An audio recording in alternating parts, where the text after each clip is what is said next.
We're going to find and prove the limits of these two sequences, both involving the greatest integer or floor function. In case you don't remember how that works, quick recap, all it does is round the input down. So for example, if we evaluate this function at pi, it would round it down to 3, the greatest integer that's less than or equal to the input. Beginning with this first example, let's figure out what the limit is, and then we'll prove that's correct. So just look at this. What's going to happen as n gets arbitrarily large?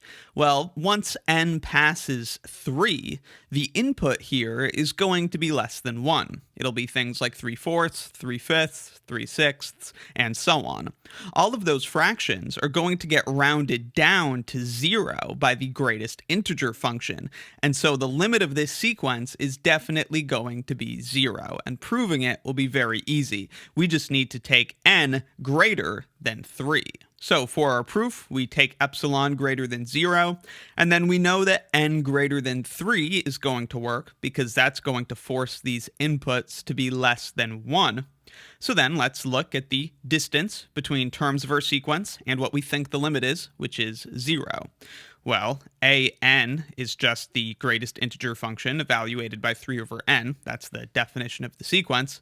And of course, minus 0, we don't have to write. So we're looking at this.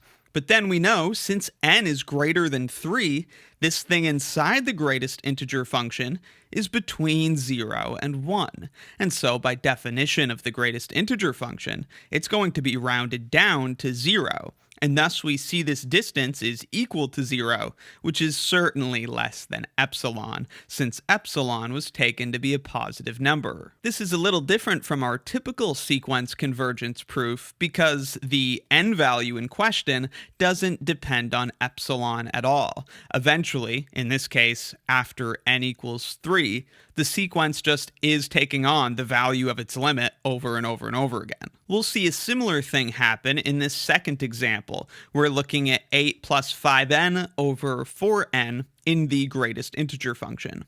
Again, let's figure out what the limit is first, and then we'll prove it. Let's think about what happens as n goes to infinity. Well, as n goes to infinity, eventually this plus 8 in the numerator is going to become irrelevant because n will be so large, 5n and 4n will just be way bigger than 8. The 8 isn't really going to do anything.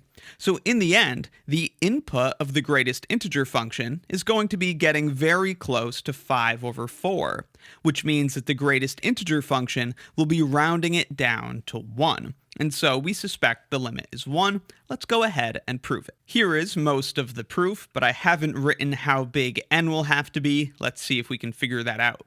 Again, we take an arbitrary epsilon greater than 0 and look at the distance between terms of our sequence and the supposed limit of positive 1. The terms of our sequence, of course, look like this, and we are subtracting 1, all inside of absolute value bars. Now let's split this fraction up across the addition. Thus, we would have 8 over 4n, which reduces to 2 over n, and we would have 5n over 4n, which reduces to 5 over 4. 5 over 4 as a decimal is 1.2, which is just a little nicer to use with the greatest integer function. Now, the greatest integer function would round 1.2 down to 1. However, there's more going on because we're adding 2 over n to 1.2. What we would like to do is make n sufficiently large so that even when we add 2 over n to 1.2, we still have a number that's less than 2. That way, the greatest integer function would still round it down to 1, and then we'd have 1 minus 1, which would give us 0, which is certainly less than epsilon. So how big does n have to be? Well, it turns out that n is going to have to be greater than 3 for this to work out. Because if n is greater than 3, 2 over n is certainly less than 2 over 3, and 2/3 we know is 0.6 repeating, so it's less than 0.7. And if this is less than 0.7, then this input, this thing inside the greatest integer function, is less than 1.9. That is 0.7 plus 1.2. It's less than that, but it's certainly greater than 1. And so we know that the greatest integer function would round it down to 1, because it's greater than 1, but it's less than 2. so it gets rounded down to 1. We still have the minus 1 there, and so this is equal to 0, which we know to be less than epsilon, since epsilon is positive. So those are a couple sequence limit proofs with the floor function. Let me know in the comments if you have any questions, and be sure to check out my real analysis course and real analysis exercises playlists in the description for more. If you find my videos helpful, please consider supporting what I do by joining Wrath of Math as a channel member. You can get early and exclusive access to additional videos and extra practice, and if you join at the premium tier or above, you can access the lecture notes used in my courses.